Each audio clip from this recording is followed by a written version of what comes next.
Olá, o Justiça em Pauta está começando. Animais em condomínio é um tema que sempre provoca muita polêmica. Pode ou não pode? Mas o que diz a lei?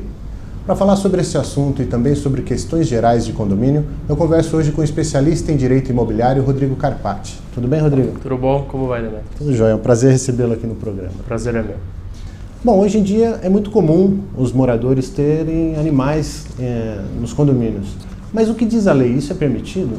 Então, hoje é muito comum e cada vez mais. O ser humano ele tem se distanciado dos outros seres humanos e tem se aproximado muito dos animais. A vida hoje ela é muito individual, então o ser humano acaba tendo o seu bichinho de estimação, muito mais do que no passado.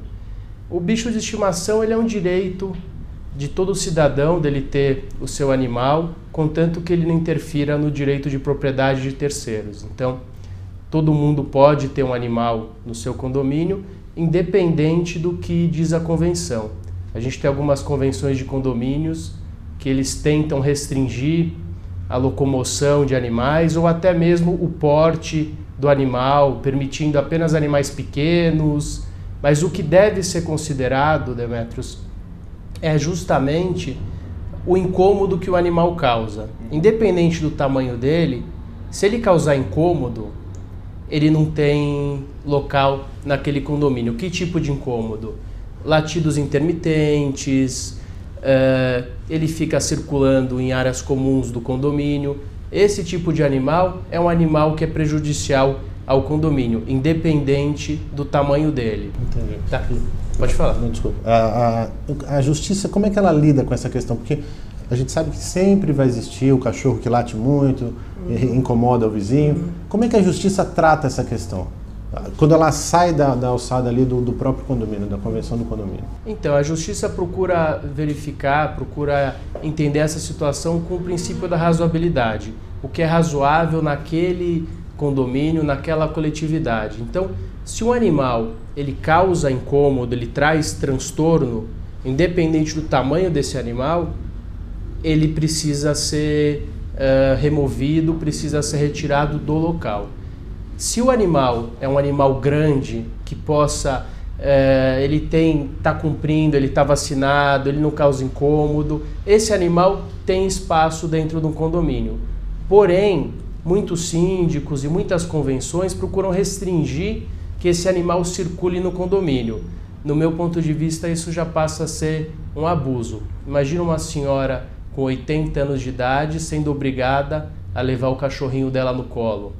Foi complicado, né? Tá? E como que o síndico deve proceder nesses casos, então? Se a convenção do condomínio diz isso, mas a gente pega esse exemplo que você deu, uma senhora de 80 anos, a convenção diz que ela tem que levar o animal fora no colo. Então. Como é que o síndico deve proceder nesse caso? Então, eu entendo que a convenção ela não pode transpor os limites da lei. O que a lei diz? A lei faculta o direito de qualquer cidadão ter um animal de estimação, desde que esse animal respeite questões como saúde, segurança e salubridade. Então, se esse animal está bem tratado, ele está vacinado e não causa um incômodo no condomínio, teoricamente ele pode ficar no condomínio. A convenção dizendo que ele precisa ser transportado no colo, a lei não diz nada sobre isso. Eu entendo que a convenção ela não pode extrapolar os limites da lei. Então a gente tem muitos condomínios onde as pessoas são multadas por não levarem os seus cachorros no colo ou por não transitarem com focinheira. Vou te dizer uma coisa, Demetrio, se você acha necessário um poodle transitar de focinheira num condomínio, é realmente um abuso. Ou uma senhora de 80 anos que tem o seu bichinho de estimação, que transita com uma bengala, tem que carregar o seu cachorro no colo. Então essa já passa a ser extrapolar o que a lei diz. O condomínio ele pode, as assembleias elas são soberanas para tratar desse assunto que é o animais em condomínio, só que ela não pode extrapolar os limites do razoável e os limites do que estabelece a lei. Uma das reclamações dos moradores é assim, que quando você transita com o cachorro, mesmo que na coleira, na guia, você sai pelo elevador de serviço, até você sair na rua, ele pode fazer o xixi dele ali. Então, é essa questão que alguns moradores que não têm animais acabam contestando. Qual seria o bom senso? Como é que funciona nessa questão? Como é que seria o ideal? O ideal é que o animal transite de guia curta dentro do condomínio e se ele vier a causar algum transtorno no decorrer dessa locomoção, que ele limpe, ou se ele estiver extrapolando, ele deve realmente ser advertido, multado e sofrer as sanções legais. O que não pode existir é que o condomínio extrapole e o morador também não pode extrapolar. O morador também precisa ter princípios básicos. Independente, se você tem um Yorkshire, ele pode causar mais incômodo do que um Pitbull. Questão de barulho, né? Questão de barulho. E é isso que a lei tem levado em consideração. O incômodo e o limite desse incômodo é o direito de propriedade, é o direito de vizinhança. Quem vai dizer o incômodo é o vizinho do lado, que está ouvindo os latidos, ou aquele piso de taco, onde o cachorro o dia inteiro e é o mesmo incômodo que uma senhora de salto causa, às vezes, no apartamento de baixo. Então, o que a gente precisa ter é bom senso. A justiça tem decidido reiteradamente sobre essas questões e ela tem buscado muito bom senso. Até tem uma decisão recente do Tribunal de Justiça de São Paulo, onde o juiz diz que a convenção não pode privar o direito básico do ser humano de ter um animal de estimação, que isso já é inerente ao ser humano, ao ser homem, de domesticar o animal ao longo dos séculos. Então, o que precisa é ser torneado, a ser estabelecido esses limites. Como toda questão que envolve a sociedade, você viver em sociedade, envolve você perder de um lado e ganhar de outro. Então, acho que a questão de bom senso é fundamental nesse caso. Você disse de proibição. Existe alguma situação que o síndico ele pode proibir a permanência de um animal no condomínio ou não? Olha, o síndico ele pode proibir se ele estiver causando incômodo, porém o condômino que estiver causando esse transtorno, provavelmente ele não vai tirar esse animal. Então é uma questão muito complicada. Quem tem animal, o cachorro passa a ser um membro da família. E às vezes a pessoa acaba até extrapolando com esse membro da família. Então o que precisa ser verificado é que o síndico também tenha a razoabilidade, leve a questão para a assembleia para ver se não é um fato isolado, sente com o condômino, estabeleça limites, explique o que está incomodando. Olha, o seu cachorro tem latido de forma intermitente, será que ele não tem descido na rua 2, 3 vezes, ele não está passando o dia inteiro ali sozinho? Ou existem alguns casos onde a gente sugeriu que o condômino colocasse o carpete para isolar o problema e resolver o problema embaixo. Então a justiça precisa ser o último recurso. O que impera é que o síndico tenha bom senso, que ele converse com o condômino também precisa ter esse bom senso, precisa entender, para que as pessoas possam viver em coletividade. É esse o princípio básico, é esse limite, esse respeito, o direito de vizinhança, o direito de você poder estar na sua residência sem causar transtornos para terceiros. Isso precisa ser observado sempre. Vamos pegar um exemplo aqui. Vamos supor que um morador tenha um animal e vai fazer uma viagem curta, um final de semana. Deixou lá comida, água para o animal. Só que nesse período de 2, 3 dias, o animal incomodou muito os moradores do condomínio. Nessa situação, o que o síndico pode fazer? Quais são as medidas legais que ele pode tomar? Então, o síndico ele tem o dever de tomar conta e de observar a situação. Eu acho que ele não deve interferir dentro da unidade, salvo se tiver tendo uma situação de emergência.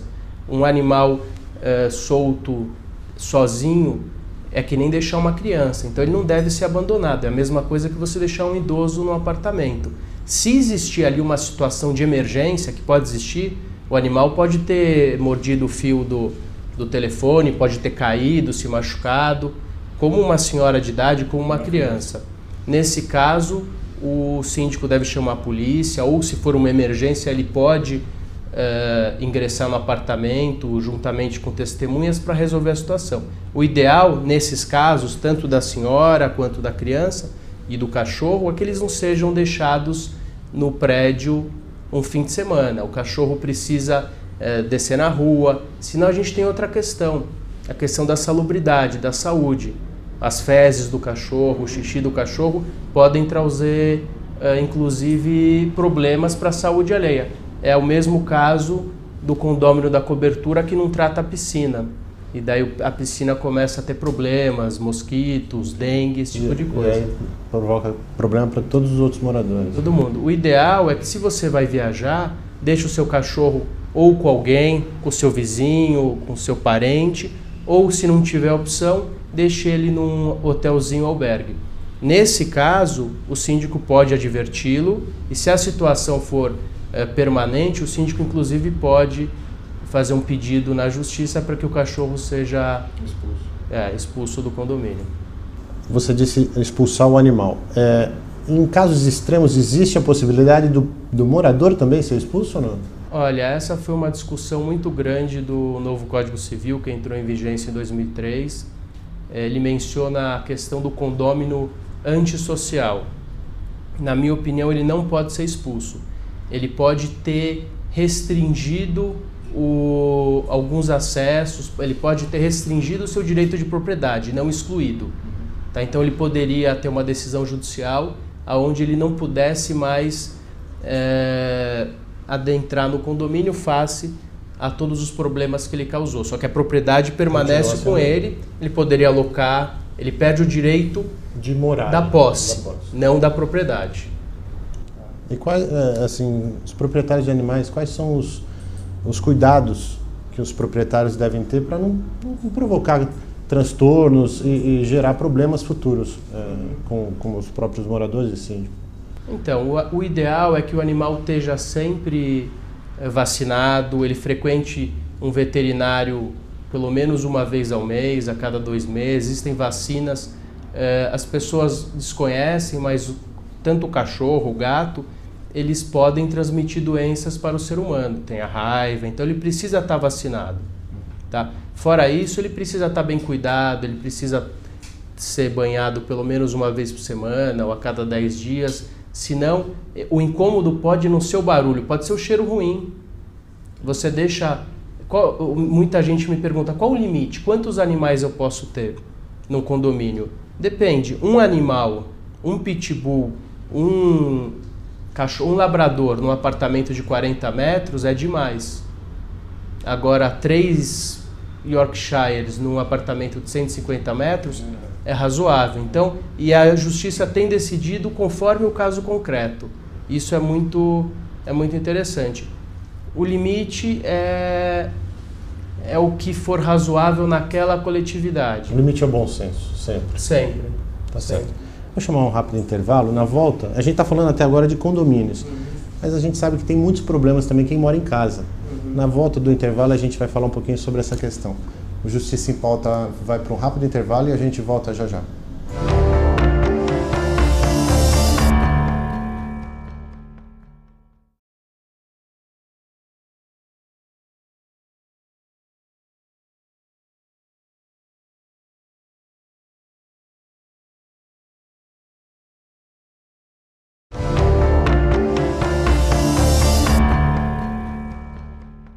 O Justiça em Pauta está de volta. Hoje nós estamos falando sobre animais em condomínios. Eu converso com o Dr. Rodrigo Carpati, que é especialista em direito imobiliário.